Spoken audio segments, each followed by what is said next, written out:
Namaskar students, I hope you are well at your side. Today we will continue our chapter 3rd Constitutional Design. In this chapter our topic was why we need constitution. Constitution is a set of written rules. Constitution of a country is a set of written rules that are accepted by the people of living together in a country. वो set of written rules है जो किसी country के लोग हैं उसको accept करते हैं, फॉलो करते हैं, and it is the supreme law that determines the relationship among people living in A territory called citizen. एक एरिया में, एक क्षेत्र में, टेरिटरी में रहने वाले लोग जिनको सिटीजन्स कहा जाता है, उनके बीच में और गवर्नमेंट के बीच में रिलेशनशिप का जो बेसिक प्रिंसिपल है दैट इज ए कॉन्स्टिट्यूशन।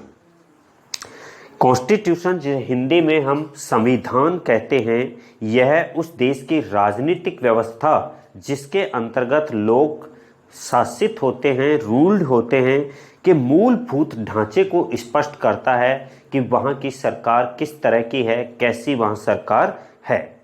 यह किसी देश की एग्जीक्यूटिव, लेजिस्लेचर और जुडिशियरी जो ऑर्गन्स ऑफ द गवर्नमेंट हैं उनको कॉन्स्टिट्यूट करता है, उनकी स्थापना करता है, and the powers and limits are the prescribed in the constitution. Constitution mainly Latin भाषा का शब्द है, लैटिन लैंग्वेज का वर्ड है जिसका अर्थ है महत्वपूर्ण विधि।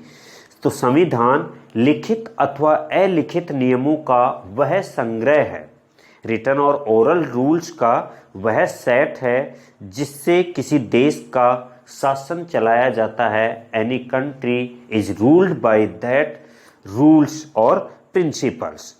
The USA is the best example of the first written constitution and Britain is the example of non written constitution. Britain का जो कॉन्स्टिट्यूशन है वो ओरल कॉन्स्टिट्यूशन है, परंपराओं पर आधारित है, वहाँ रिटन रूल्स नहीं थे, लेकिन अब वर्तमान में वहाँ भी रिटन रूल्स को फॉलो किया जाने लगा है। USA वर्ल्ड में पहला रिटन कॉन्स्टिट्यूशन का एग्जाम्पल है, लिखित संविधान वहाँ का है। A constitution does many things. Constitution में कई चीजें होती हैं। First, it generates a degree of trust and conditions that necessary for different kind of people to live together. अलग अलग तरह के लोगों को साथ रहने के लिए जो degree of trust and coordination है उसको जनरेट करता है। Second, it specify how the government will be constituted and who will have power to take which decisions। यह गवर्नमेंट को कैसे बनाया जाएगा उसको स्पेसिफाई करता है कि गवर्नमेंट कैसे बनेगी और किसके पास कौन से डिसीजन लेने की पावर होगी। That all are prescribed in the constitution.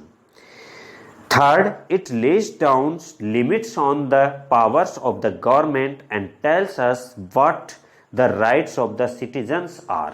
यह गवर्नमेंट की जो लिमिट्स हैं पावर की, उन लिमिट्स को बताता है और हमें बताता है कि what are the rights of the citizens।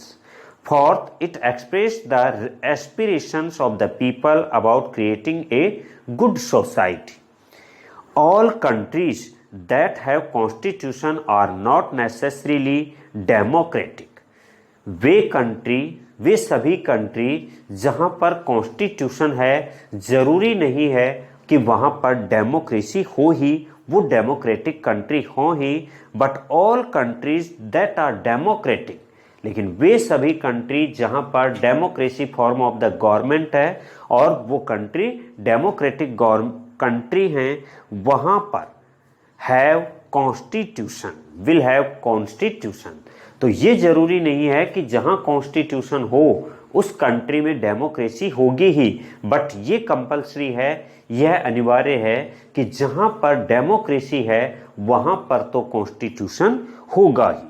After the War of Independence against Great Britain, the Americans gave themselves a constitution. After the revolution, the French people approved a democratic constitution. Since then, it has become a practice in all democracies to have a written constitution. तो जैसे ही कई countries जो दूसरी countries के through dominant होती थी, Commonwealth थी, तो वो कंट्रीज जो थी अब जैसे जैसे फ्री होती जा रही थी, इंडिपेंडेंट होती जा रही थी, फॉर जो कॉलोनियल रूल्स से उनको इंडिपेंडेंसी मिल रही थी, उन सभी कंट्रीज में अब कॉन्स्टिट्यूशन जो था, रिटन कॉन्स्टिट्यूशन, वो बनने लगा। तो कॉन्स्टिट्यूशन है वो एक सेट ऑफ रिटन रूल्स है जिसके अकॉर्डिंग किसी कंट्री की गवर्नमेंट उस कंट्री को गवर्न करती है। गवर्नमेंट की फॉर्मेशन कैसे होगी, कैसे गवर्नमेंट बनाई जाएगी, जुडिशियरी, एग्जीक्यूटिव और लेजिस्लेचर की क्या क्या पावर्स होंगी, ये सब उनमें प्रेस्क्राइब्ड होता है। और ह्यूमन बींग्स के जो राइट्स हैं, citizens of that country have which type of rights, कौन कौन से उनको राइट्स हैं, वो कॉन्स्टिट्यूशन में प्रेस्क्राइब्ड होता है। तो जैसा कि हमने पहले ही पढ़ा कि एक गेम खेलने के लिए, एक सिंपल गेम खेलने के लिए भी रूल्स बनाए जाते हैं, सेम वैसे ही एक कंट्री की गवर्नमेंट को गवर्न करने के लिए, वहाँ के सिटीजन्स को गवर्न करने के लिए जो गवर्नमेंट के रूल्स हैं, उन्हीं को सेट ऑफ रिटन रूल्स को ही कॉन्स्टिट्यूशन कहा जाता है। और इस सेट ऑफ रूल्स में जो कंट्री की गवर्नमेंट की पावर्स हैं, गवर्नमेंट कैसे बनेगी, उनकी पावर्स क्या क्या हैं, उनकी लिमिटेशंस क्या क्या हैं, किस अथॉरिटी को डिसीजन लेने की पावर है और किस अथॉरिटी को डिसीजन लेने की पावर नहीं है, वो एक रिलेशनशिप बिटवीन द पीपल और गवर्नमेंट है, उसको मेंटेन रखने का काम कॉन्स्टिट्यूशन का है। और कहा जाता है कि कॉन्स्टिट्यूशन एक जिंदा डॉक्यूमेंट्स है, लिविंग डॉक्यूमेंट्स है। वो इसलिए है क्योंकि उसमें लिखा हुआ हर वर्ड आज भी एक लिविंग पीपल की तरह काम करता है। उसमें लिखे हुए हर शब्द का कोई ना कोई मीनिंग है और वो करंट सिचुएशन में भी अवॉइड है, फॉलो करना पड़ता है। वो उतना ही इफेक्टिव है जितना कि आज हो सकता था। तो इसे एक living document, constitution is a living document, एक जिंदा दस्तावेज इसको कहा जाता है। आगे की क्लास में हम इस बात पर चर्चा करेंगे कि भारत का कॉन्स्टिट्यूशन है वो किस तरह बनाया गया, उसका निर्माण किस तरह हुआ।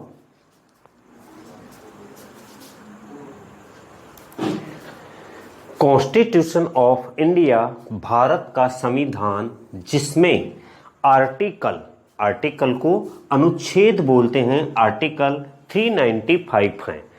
At the making time of constitution in 1949, उस समय भी इसमें 395 आर्टिकल्स हैं। आज इतने आर्टिकल्स में अमेंडमेंट हो चुका है, कुछ को डिलीट कर दिया गया, कुछ नए लागू किए गए, लेकिन फिर भी इसका नंबर 395 ही है, क्योंकि जो अमेंडमेंट हुए, डिलीट हुए, उनको तो हटा दिया, लेकिन जो ऐड हुए वो उन्हीं में सब पार्ट कर करके और ऐड कर दिया गया। तो आज भी इनका नंबर 395 ही है।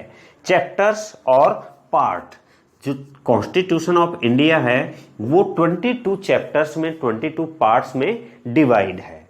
और schedule list, there are 12 schedule list in the Constitution of India, but at the making of Constitution there were only 8 schedules, और 8 के बाद में 4 schedules हैं, उनमें बाद में ऐड की गई हैं। तो there are total schedule 12 schedules। तो Constitution of India is divides into 395 articles, and these 395 articles are divided into 22 chapters and 6 schedule lists। तो अब हम आगे की क्लास में इस बात पर डिस्कस करेंगे कि कैसे ये 395 आर्टिकल्स बने, कैसे क्या क्या प्रोसेस इसमें हुआ।